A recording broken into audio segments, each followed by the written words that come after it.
despierta nuestro lado de curiosidad, lo que nos lleva a aportar soluciones a los distintos fenómenos.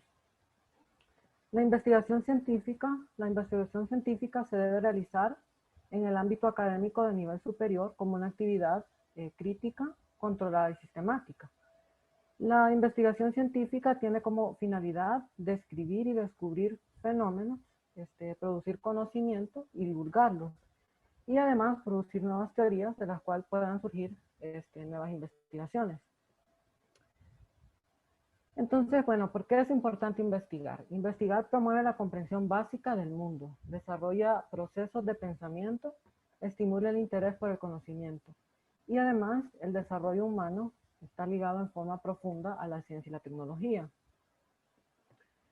Por otro lado, el método científico es un conjunto de etapas y reglas que dirigen la investigación científica, la cual consta de la observación de un fenómeno, la formulación de una hipótesis, si el fenómeno se presta para formularla, porque hay fenómenos que no son tan predecibles y no se puede formular una hipótesis, un diseño experimental, el análisis de los datos y las conclusiones y o resultados. Y bueno, el método científico consta de diferentes metodologías, el cual van a depender del tipo de investigación que se esté realizando. Y esto es importante porque nos permite acoplar nuestro tema y área de interés en el método que más se acopla a nuestra realidad. La ciencia busca la verdad y busca comprender la realidad, por lo que se apoya de básicamente dos métodos científicos, dos métodos de investigación. Por un lado tenemos el método inductivo, que el método inductivo busca narrar hechos y de esta forma comprenderlos mediante técnicas de observación, entrevista y participación. O sea, implementa una realidad dinámica. Y el método inductivo entonces es exploratorio, inductivo y además descriptivo.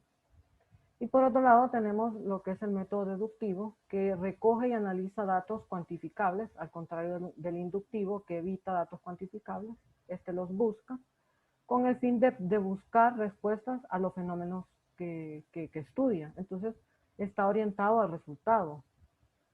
Y en síntesis, el método deductivo es confirmatorio, inferencial, deductivo. El método deductivo hace inferencia a través de los resultados que obtiene sobre una muestra de una población. Ahora, ¿cómo inicia el proyecto de investigación? Un proyecto de investigación inicia eligiendo un área de interés, revisando el mayor número de temáticas en el área y eligiendo una población de interés. Y por último, elegir una problemática sobre esta población de interés. Entonces, pues en mi proyecto, el área de interés, pues como ya creo que todos sabrán, es la astrofísica extragaláctica. Y las temáticas que se abordaron fueron la evolución en cúmulos de galaxias, la relación densidad-morfología, el efecto Butcher-Ullmer y las propiedades del polvo en las galaxias. Y la población de interés, pues son galaxias en cúmulos, galaxias espirales, digamos, y más específico aún, galaxias candidatas a medusas. Y bueno, el título del proyecto de investigación, una vez abordadas las temáticas, elegida el área de interés y elegida la población de interés, es necesario comenzar en una frase que exprese la esencia de las ideas o el tema que va a investigarse. El título debe ser general, específico y sobre todo demostrar el problema. Entonces el título de mi proyecto, como ya todos creo que saben, son las propiedades infrarrojas de las galaxias candidatas a medusas. Entonces, bueno, la segunda etapa de investigación empieza haciéndose las preguntas, ¿no? O sea, ¿qué nos lleva a investigar el fenómeno que queremos abordar? Entonces, mis preguntas de investigación, pues básicamente surge así. Una galaxia en el campo, o sea, aislada, vive de acuerdo al contenido de sus estrellas. Esto es, cuánto gas le cae a la galaxia, cuánto transforma en estrellas y cómo evolucionan las mismas. Ahora, nos preguntamos por qué, cómo y cuándo se transforman las galaxias en los cúmulos. Porque al contrario de lo que acabo de decir, esto no se observa en los cúmulos. Una galaxia, cuando cae en un cúmulo, una galaxia espiral, su evolución se acelera muchísimo. Esto es, cambia la morfología de la galaxia y además cambia el contenido estelar. Entonces surge la pregunta, bueno, si se transforman las galaxias y bajo qué condiciones, bajo qué mecanismos se transforman, qué mecanismos son lo suficientemente eficientes para que estas galaxias evolucionen en los cúmulos. Entonces, uno de los mecanismos, bueno, sabemos que hay varios mecanismos que ocurren dentro de los cúmulos. Y uno de los mecanismos muy eficientes es lo que es la ramp pressure, que es la presión que ejerce un fluido cuando un objeto lo atraviesa, sobre un objeto que lo atraviesa. Dicho de otra forma, es la presión que ejerce el medio intracúmulo en el medio interestelar de una galaxia cuando ésta lo atraviesa. Y el ramp pressure es un mecanismo hidrodinámico. Entonces, al ser un mecanismo hidrodinámico, no afecta a la dinámica de las estrellas, pero sí afecta tanto al contenido del medio interestelar como a la distribución geométrica de la galaxia. Entonces, esto nos lleva a preguntarnos pues, cómo actúa la ramp pressure sobre el medio interestelar de una galaxia. Entonces, una galaxia cuando viaja hacia un medio intracúmulo de una cierta densidad, una velocidad relativa a la galaxia X, pierde su medio interestelar a una velocidad de escape cuando se satisface esta condición. Entonces, en el medio interestelar tenemos básicamente una componente de baja densidad y una componente de alta densidad.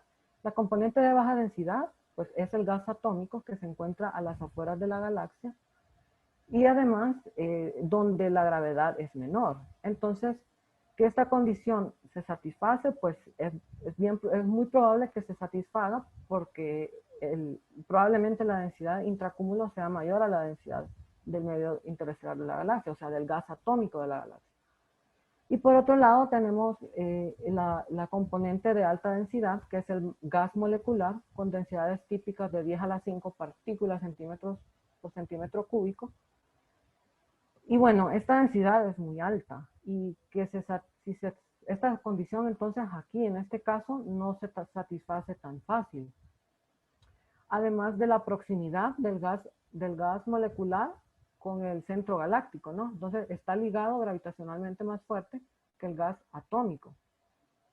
Entonces, en general, la ramp pressure actúa más eficiente en el gas atómico y produce una deficiencia del mismo. Entonces, esto nos lleva a otra pregunta. ¿Qué es la deficiencia de gas atómico? Entonces, la deficiencia de gas atómico se define como la diferencia logarítmica de la masa de gas atómico esperado en una galaxia, digamos, espiral aislada, un valor típico, menos la masa de gas atómico observado, digamos, en una galaxia en un cúmulo.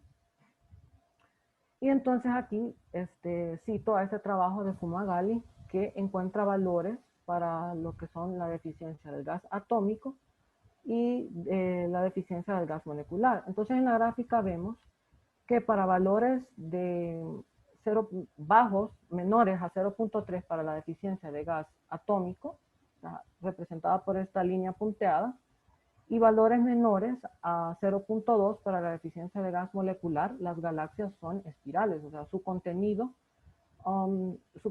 del medio no ha sido afectado por la ramp pressure. Ahora vemos que para valores mayor o igual a 0.3 para la deficiencia del gas atómico, estas galaxias ya se les empieza a afectar el gas atómico debido a la ramp pressure. Igual, ¿verdad? Presentan valores menores a 0.2, lo cual significa que no hay deficiencia de gas molecular. Y por último tenemos las galaxias que son deficientes en ambos componentes del medio, tanto gas atómico como gas molecular. Entonces presentan valores arriba de mayor o igual a 0.3 para la deficiencia de gas atómico y de valores igual o mayor a 0.2 para la deficiencia de gas molecular. Entonces, esta distribución prueba la existencia de que cuando hay deficiencia de gas molecular, cuando hay deficiencia de gas atómico, hay deficiencia de gas molecular. Entonces, en general, yo puedo decir, cuando la ramp pressure actúa sobre el gas atómico, al actuar, va a llegar a un punto que va a empezar a actuar también en el gas molecular. Entonces, en general, yo puedo decir que, bueno, recordando esta relación del gas molecular con el polvo, que sabemos que hay una correlación de 100 a 1, 100 partículas de gas molecular por una partícula de polvo, ¿no? Entonces me lleva a otro artículo, que es de Cortese, en donde muestra el disco de varias galaxias, el disco óptico, el disco en el infrarrojo y el disco en longitudes de onda en el radio. Y lo que muestra es que cuando la deficiencia de gas atómico aumenta, o sea, de izquierda a derecha, acá hay valores más altos de deficiencia de gas atómico que en este lado, lo que encuentra estos autores de este artículo es que el disco de polvo se ve truncado. Y bueno, por disco de polvo truncado se entiende que el disco de la galaxia observada a longitudes de onda submilimétrico e infrarrojo, el disco se ve menor, de menor escala de longitud en comparación con el disco óptico. Y es tal cual lo que se ve acá, ¿no? Longitudes de onda radio e infrarrojas, el disco se ve menor que el óptico a medida que la deficiencia del gas atómico incrementa. Entonces, toda esta explicación nos lleva a la importancia de estudiar las propiedades del polvo de las galaxias, porque detectar una cierta cantidad de polvo en las galaxias me va a decir aproximadamente en qué fase de desprendimiento está la galaxia debido a este mecanismo de Ram pressure. Y bueno, eso serían las preguntas de investigación. Entonces, ahora paso con los objetivos. Entonces, los objetivos, según las metodologías de investigación, son las guías del estudio y hay que tenerlos presentes durante el desarrollo de la investigación. Y se plantean dos tipos de objetivos, uno general y los específicos. El general se debe de mantener a lo largo de la investigación, pues es el que dirige el objetivo, o sea, el objetivo primordial de la investigación. Y los específicos que se derivan del general y tienden a cambiar según avance la investigación. Los objetivos también se plantean de acuerdo a la taxonomía educacional de Bloom. Esta taxonomía educacional propone tres dominios, un dominio cognoscitivo, un afectivo y un psicomotor, en el cual nos interesa el cognoscitivo porque es el que nos da la parte intelectual. Y se subdivide en 6 niveles, que es crear, evaluar, analizar, aplicar, entender y recordar.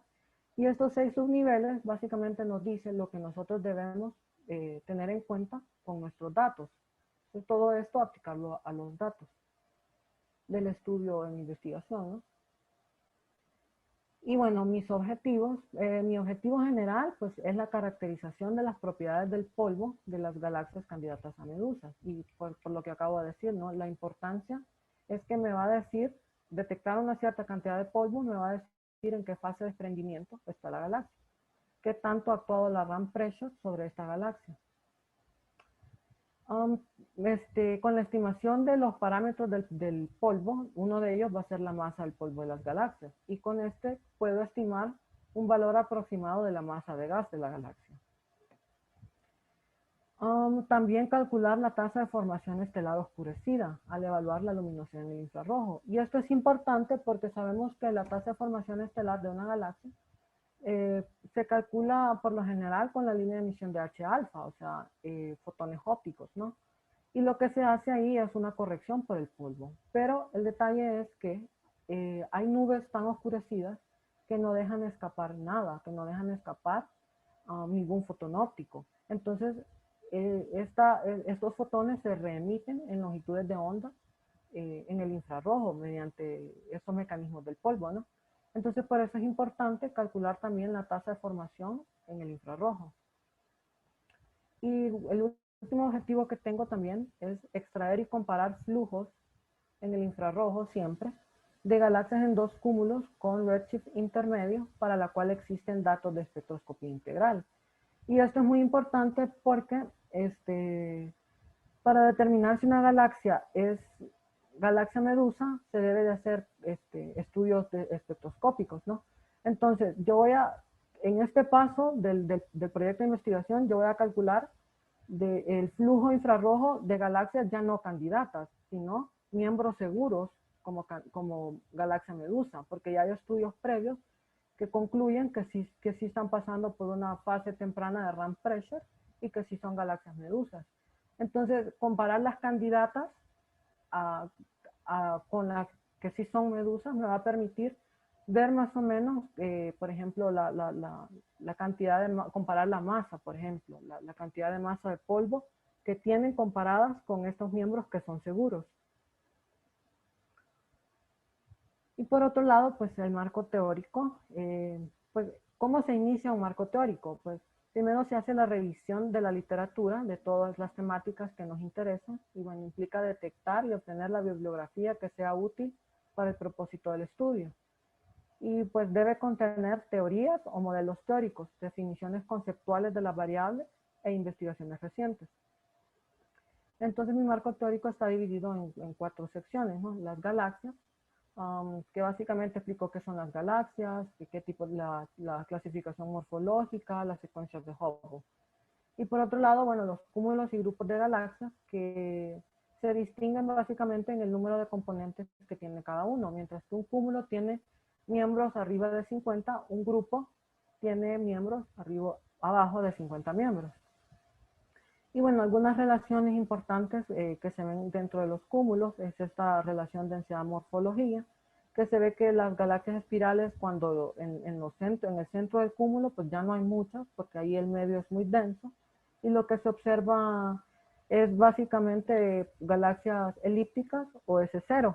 Y estas observaciones soportan la idea que las galaxias espirales en los cúmulos se convierten en galaxias S0 en cuanto agotan su gas.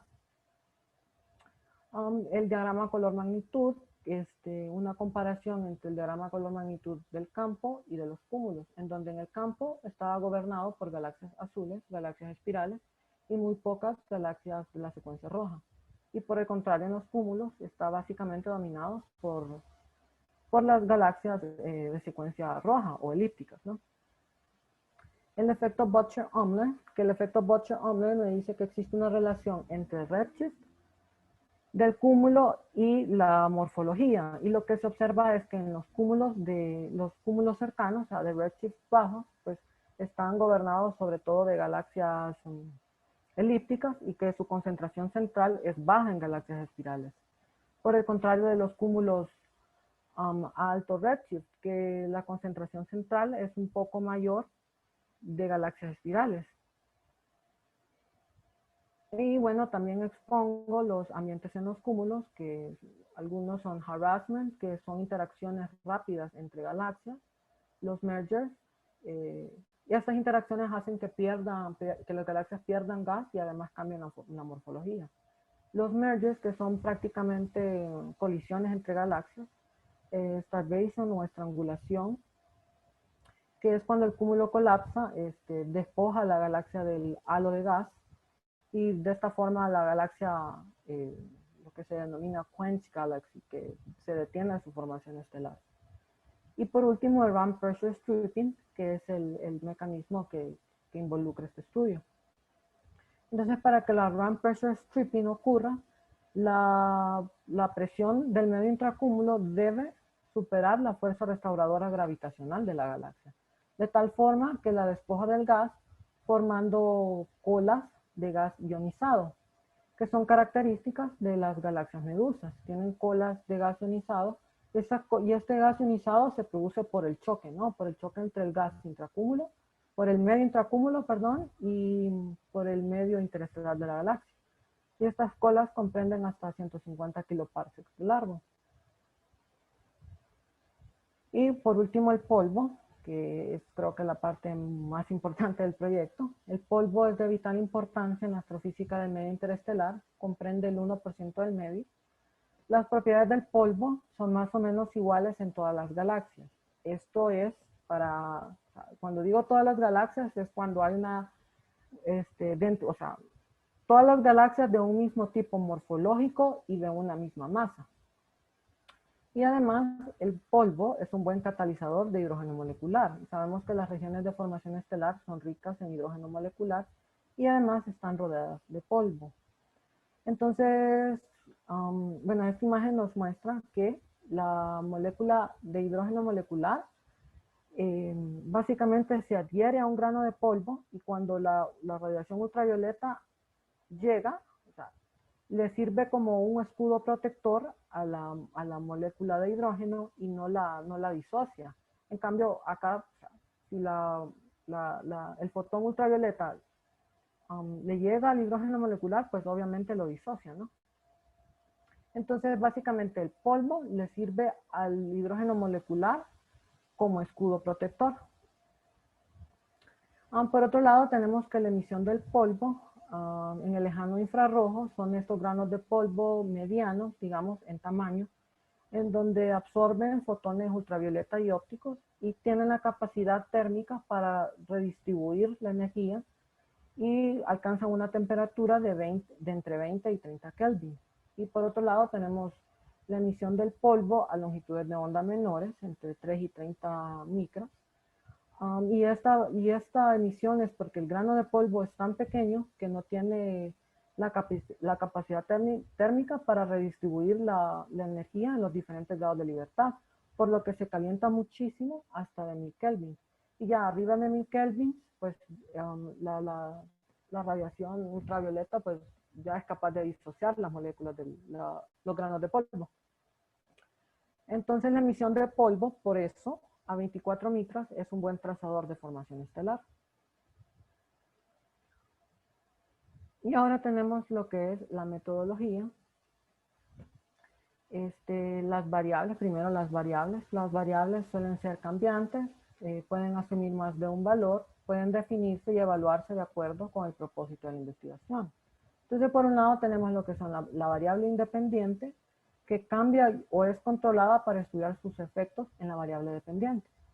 Y la variable dependiente es la variable que se investiga y se mide, y al final refleja los resultados del estudio de investigación.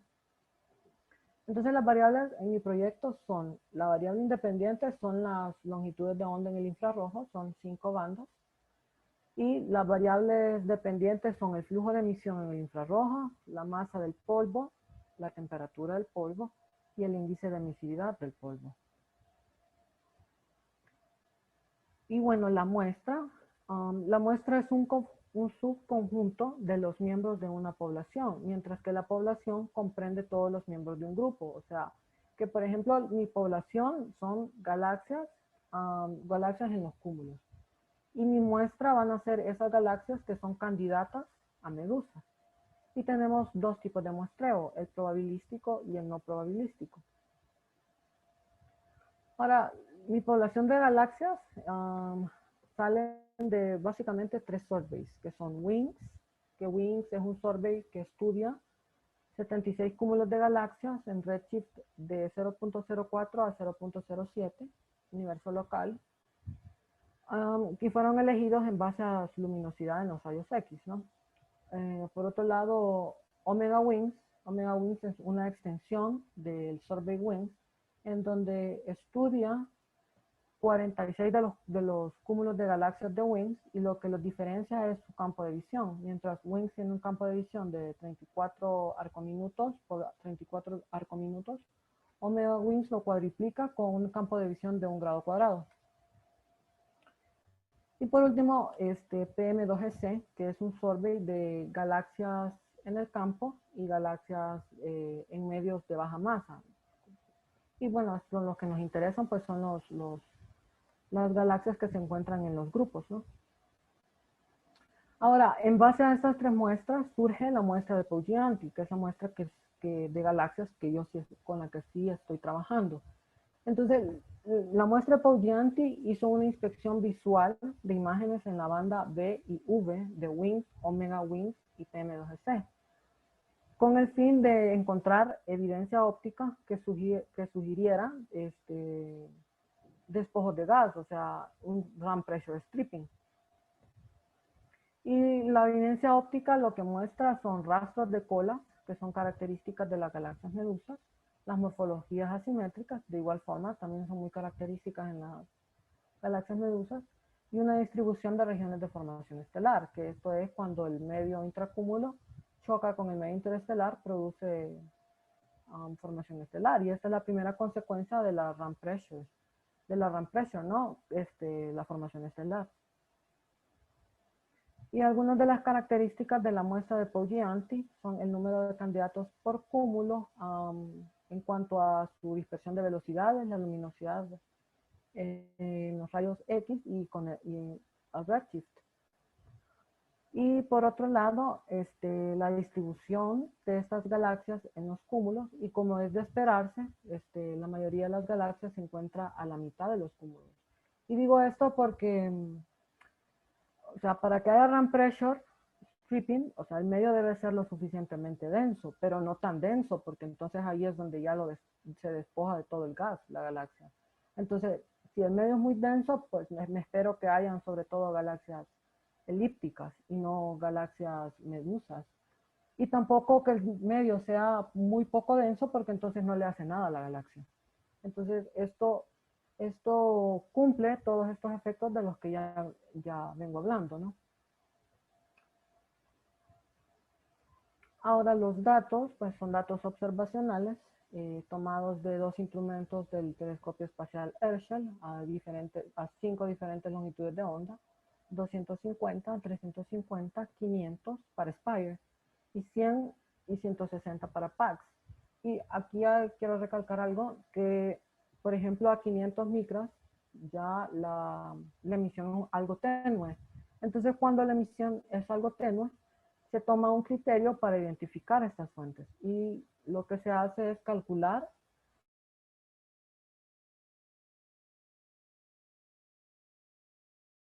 y compararlas con el flujo de la fuente. Si el flujo de la fuente es mayor a 3 veces el sigma del cielo, pues entonces sí tengo una fuente, sí tengo una detección. De lo contrario, yo no tengo una detección.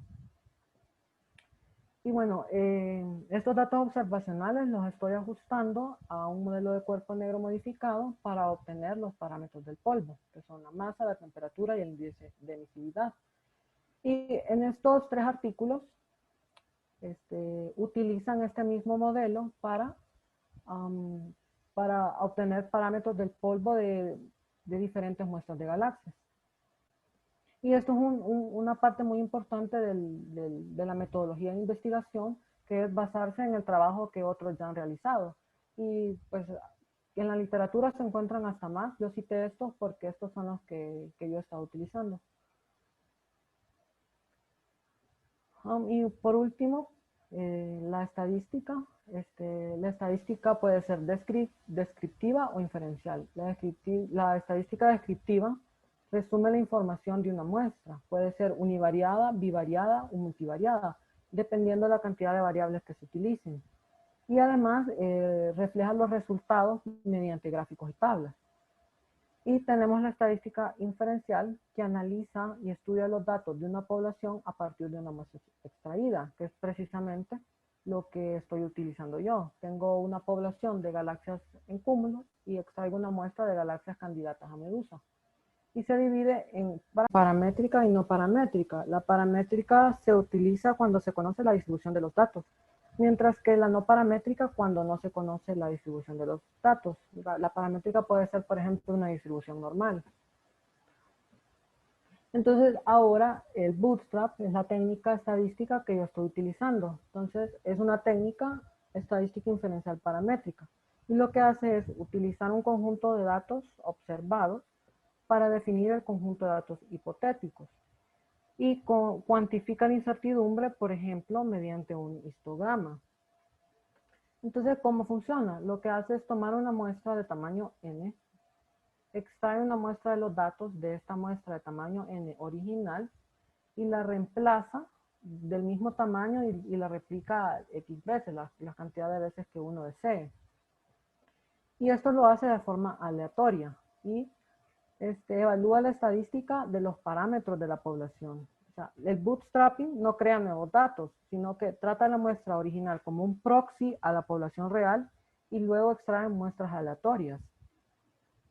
Y por último, construye una distribución de muestreo. Entonces, básicamente aquí se ilustra lo que hace. Toma una muestra original de un tamaño n, remuestrea esta muestra de forma aleatoria las veces que se quieran y hace el cálculo de sus propios, o sea, cada una de las muestras tiene sus propias propiedades, como la media, la mediana y la desviación estándar. Y por último hace la inferencia, ¿no?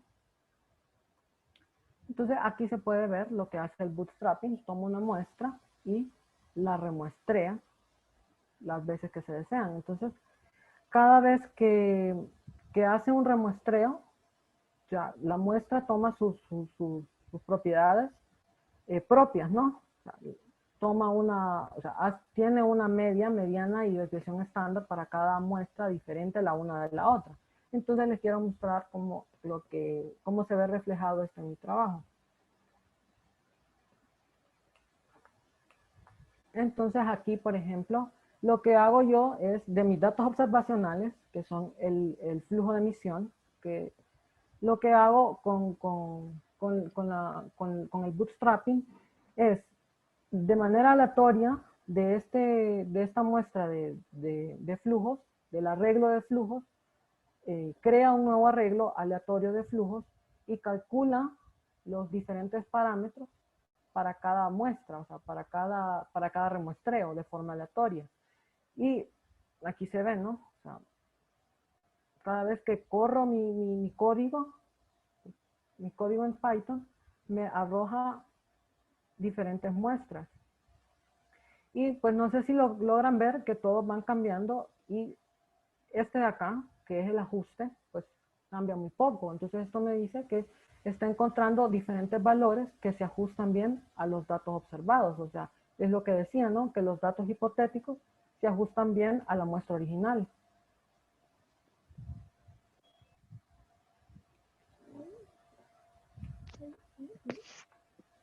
A ver.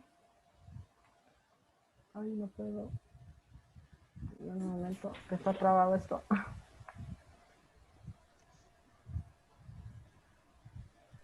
¿Por qué no me...?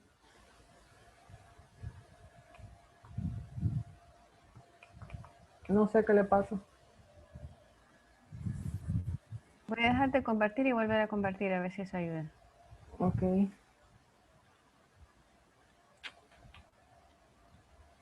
Prueba ahora, a Es ver. que no me abre el Zoom. O sea, no sé qué le pasa. No te abre la pantalla. Aquí la Ajá. estamos viendo.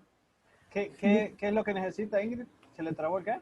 Esto no me deja hacer nada. No me... Oh, oh. Es que si usted quiere buscar otra cosa y tiene Zoom abierto, Zoom no lo deja minimizar. Eso es lo que quería hacer. No quiero mover, o sea, no me deja ponerlo en presentación. Oh, ok. A ver, déjeme ya. Ya. Bien. Entonces, bueno, eso es básicamente lo que hago con el bootstrapping, ¿no? Y por último, bueno, el plan de trabajo. El plan de trabajo consistía en un caso de prueba de una de las galaxias candidatas a Medusa, J Omega 36. Entonces hizo la búsqueda de los datos en la base de datos de Herschel, y se descargaron los datos, se extrajo el flujo, se hizo el cálculo de errores, se hizo el ajuste del cuerpo modificado y el bootstrapping para las incertidumbres de los parámetros encontrados. Y luego se hace la búsqueda de los datos del catálogo de Poggianti en la base de datos de Herschel. La descarga de los datos y la identificación visual de las fuentes y la construcción de un catálogo. Dentro de la construcción de un catálogo se clasifican entre fuentes identificadas, que son las que se encuentran en los campos de visión que hizo Herschel, las fuentes ausentes, que como ya lo dije, hay fuentes muy tenues, entonces pues, tienden a estar ausentes, ¿no? Y las no identificadas porque como Herschel no hizo un survey de todo el cielo, algunas de estas galaxias no fueron observadas por Herschel. Y bueno, hay que, lo siguiente es la extracción del flujo de todas estas fuentes, el cálculo de error y el ajuste del modelo de cuerpo modificado. Entonces, bueno, a su derecha pueden ver el progreso que he tenido en cada una. Ahorita estoy básicamente extrayendo el flujo de todas estas galaxias, calculando el error y empezando a ajustar los datos observacionales al modelo de cuerpo negro modificado. Y las asignaciones futuras son, pues, aplicar todo lo ya descrito en 2 cúmulos a más alto corrimiento al rojo, los que mencionaba, ¿no? Que sí hay espectroscopía integral en otros surveys, en otras investigaciones. Entonces, me permite comparar las galaxias a bajo corrimiento al rojo con estas galaxias a más alto corrimiento al rojo. Y bueno, la comparación infrarroja con las galaxias determinadas como medusas del cúmulo. Y por último, la bibliografía. Y eso es todo. Gracias. Muchas gracias, Ingrid. Excelente presentación. Gracias. Le doy la palabra a los profesores si alguno quiere hacer alguna pregunta o un comentario. Bueno, yo quiero felicitar a Ingrid y a la profesora Ibelice porque el trabajo siento que ha sido como un buen match entre la parte científica y la parte metodológica que yo sé que esta clase tiene esa componente metodológica. Yo siento que lo hicieron de una manera fantástica. Honestamente, debo decir que es el primer trabajo que yo miro que tiene o sea, que la parte técnica y la parte metodológica está bien hecha. Realmente siento que ha sido un trabajo bastante bueno. Muchas felicidades. Ya habíamos escuchado la parte técnica de Ingrid, pero ahora la componente metodológica simplemente es muy buena. Así que lo felicito tanto a usted, Ingrid, como a usted, profesora, porque realmente creo que se logró el objetivo de la clase. Más bien, o sea, realmente estoy muy feliz, muy contento por los resultados. Voy a darle la palabra a alguien más y luego podemos hacer preguntas después, ¿verdad? Claro que sí. Gracias, Alejandro.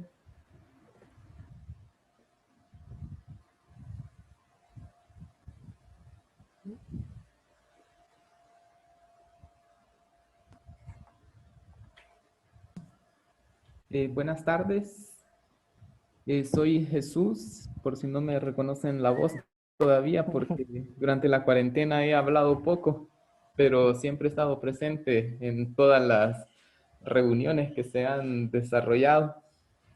Quiero felicitar a Ingrid porque se ve que su trabajo final de grado va por buen camino y qué bonita combinación que ha presentado entre metodología y ya la práctica de la investigación. También se nota que el trabajo tiene un alto porcentaje de avance y me da mucho gusto ver que va por buen camino. Felicidades. Gracias.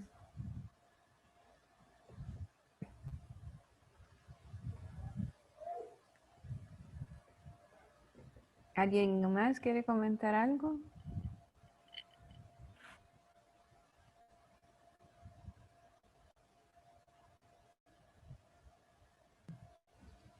Pues igual yo unirme a las felicitaciones, parece que fue buen equipo el que hicieron, mujeres, porque sí, la verdad que fue un gusto escuchar la presentación con la parte técnica y la parte metodológica. La verdad que felicidades a las dos. Gracias, profe. También se puede ver que Ingrid es alumna de Jacopo, porque no dice Herschel, sino que dice Herschel. Es que se le pegan los modismos de Jacopo. Los italianos no pueden pronunciar la J, entonces jamás va a escuchar. Sí, Herschel. y como nadie antes me ha hablado de Herschel, entonces pues ni modo. Claro. Lo aprendo del que me lo enseña. Yo tengo una pregunta, Ingrid. A mí me gustaría saber más de esa técnica de bootstrapping. Sí, quizá podría como, no sé, decirnos un poquito más porque está interesante. Sí, Por lo que escuché es como un promedio de los promedios o algo así, o ¿cómo es? Sí, es que el bootstrapping, por ejemplo, pues yo lo que tengo es un arreglo de flujo, ¿verdad? O sea, son los flujos que yo obtengo de la emisión de la galaxia, ¿verdad? Pero de diferentes galaxias, ¿verdad? Sí, claro. Ajá. Claro. claro. Entonces, sí, son diferentes galaxias, pero por ejemplo yo tengo el arreglo de una galaxia. Ajá. Entonces yo, digamos, tengo la emisión en 5 bandas, ¿cierto? Entonces lo que hace el bootstrapping es tomar este arreglo y me genera un nuevo arreglo de flujos de forma aleatoria. Y mediante este nuevo arreglo de datos, de flujos, me va a generar los parámetros del polvo, o sea, que es temperatura, masa e índice de emisividad. Y cada vez que usted le dice al bootstrapping, lo corre el bootstrapping, le va a generar un nuevo arreglo de flujos y le va a generar un nuevo arreglo de temperatura, masa e índice de emisividad. Y pues lo bonito es que siempre se sigue ajustando a los datos observacionales. O sea, y utiliza la muestra original considerando que en sí misma contiene la información básica sobre la población. O sea, porque sí tengo que decir que yo le di valores iniciales. O sea, le di unos valores característicos. Es justamente eso le iba a preguntar, si eso, bueno, ¿qué criterios se utiliza para esos valores iniciales? O sea, yo tomé eso lo tomé de estudios anteriores, que caracterizan a estas galaxias con cierta masa, con cierta temperatura y con cierto índice de emisividad. De ahí es donde tomo el valor inicial. Ya, Ingrid, y otra pregunta es, y esto tiene que ver más con la dinámica del gas en estas galaxias medusa, ¿qué tan cercana o qué tanto es la correlación entre el polvo y el gas? ¿Están donde hay, digamos, la mayor intensidad del polvo, es la mayor intensidad del gas? ¿Están siempre en la misma región o no? ¿Pero se refiere a gas atómico o gas? Sí, gas atómico. Ahí, pues, es que, mire, el objetivo de esto, pues, como lo dije al inicio, ¿no? Que detectar una cierta cantidad de polvo a mí me va a permitir ver en qué fase de desprendimiento está el gas. Entonces, lo que yo puedo hacer es comparar mis resultados con una relación de escala, digamos, en donde yo obtenga valores de otros estudios y los compare, ¿no? Por ejemplo, galaxias candidatos a medusas o de otros estudios o las mismas galaxias en cúmulos similares a las que yo estoy estudiando. Y yo ahí veo la relación. Si caen dentro de la relación es que están en una fase muy temprana, por ejemplo, o si caen muy abajo es que la ramp pressure stripping ya ha actuado sobre este gas.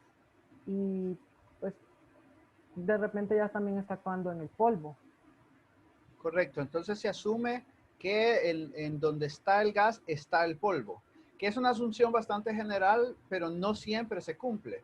Entonces, en estos casos uno asume que el gas y el polvo siempre están en el mismo lugar. O sea, hay una relación en el que si yo detecto una cantidad de polvo, voy a tener o puedo inferir la cantidad de gas. De gas, sí, correcto.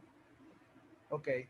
Y lo otro que le quería preguntar es respecto a hay una fórmula que usted nos mostró de la presión ramp pressure, quizá podría ir a esa diapositiva. Ay,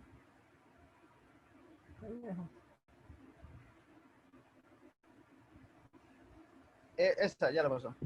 Ahí en ramp pressure, donde esa densidad y esa velocidad al cuadrado, que evidentemente es presión hidrodinámica, esa ρ ICM es la densidad intracúmulo, ¿verdad? Sí. Correcto.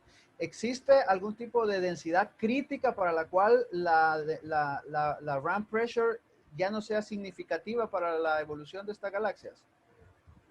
Una densidad típica, el valor no lo sé, pero de todo lo que he estudiado yo asumo que sí, porque digamos, o sea, que si, yo me imagino que en algún punto del cúmulo, donde el medio es lo suficientemente denso, ahí va, o sea, va a ganar la ramp pressure. O sea, pero si el medio es muy bajo, muy poco denso, pues obviamente no le va a hacer nada al gas de la galaxia, va a ganar la fuerza restauradora gravitacional. Entonces, no sé el valor, no sé si hay un valor típico, pero me imagino que sí.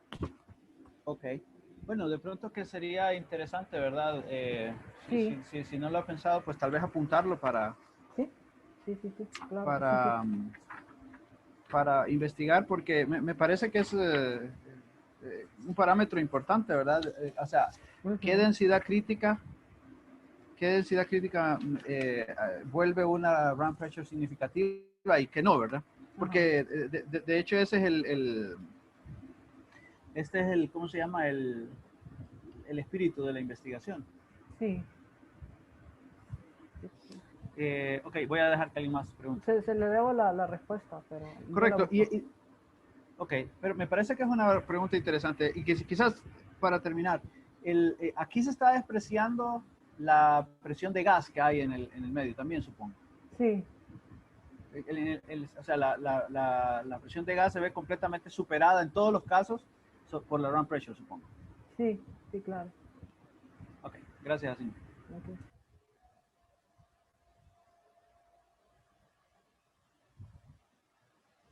¿Alguien tiene otra pregunta?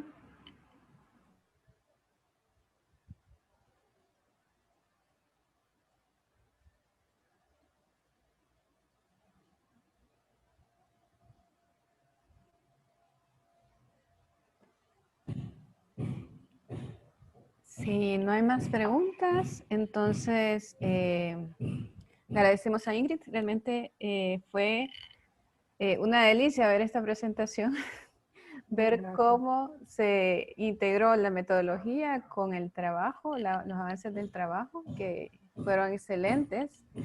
Y felicitarla, ¿verdad? por todo el esfuerzo que puso y todo lo que logró, y que se ve tendrá una tesis exitosa. Gracias. Yo tengo otra pregunta, ¿se puede todavía?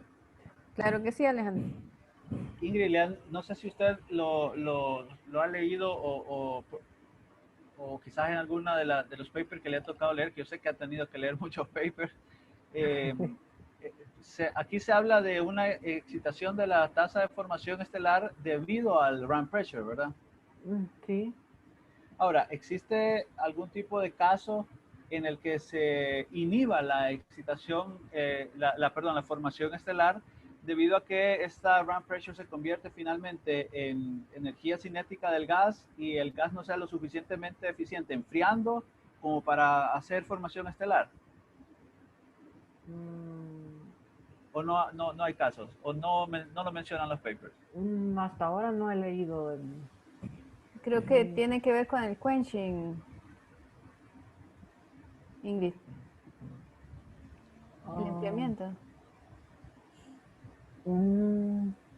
Es que para que haya formación estelar debe haber un criterio, bueno, debe cumplirse el criterio de Gini para que colapse la región, y luego ese criterio de Gini es directamente proporcional a la temperatura. Si la presión del gas finalmente calienta el gas y el gas no es suficientemente eficiente enfriándose, no va a haber formación estelar. Entonces, no sé si ha habido algún tipo de casos respecto a eso o dado que es una galaxia medusa ya per se sabe que una galaxia medusa, entonces se asume que siempre va a haber esta excitación de la tasa de formación estelar y no lo contrario.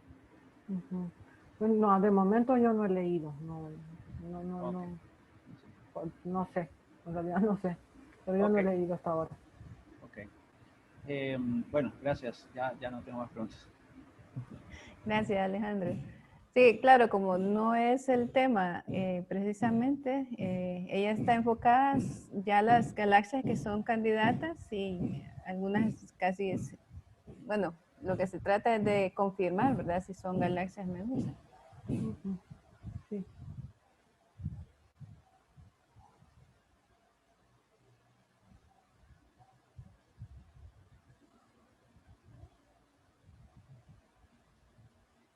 Bueno, si no hay más preguntas, entonces damos por terminado el seminario. Gracias a todos por sus comentarios y las felicitaciones a Ingrid, bien merecidas. Y Ingrid, todos estamos a la orden para cualquier ayuda, cualquier apoyo que necesites para la conclusión de tu trabajo. Ya sabes que cuentas con todos nosotros. Muchísimas gracias. Muchas gracias y felicidades, Ingrid. Gracias a usted también, profe. Y de antemano la invito a dar una noche astronómica el próximo periodo. De paso. Bueno, Bueno, entonces muy buenas tardes a todos y que estén muy bien.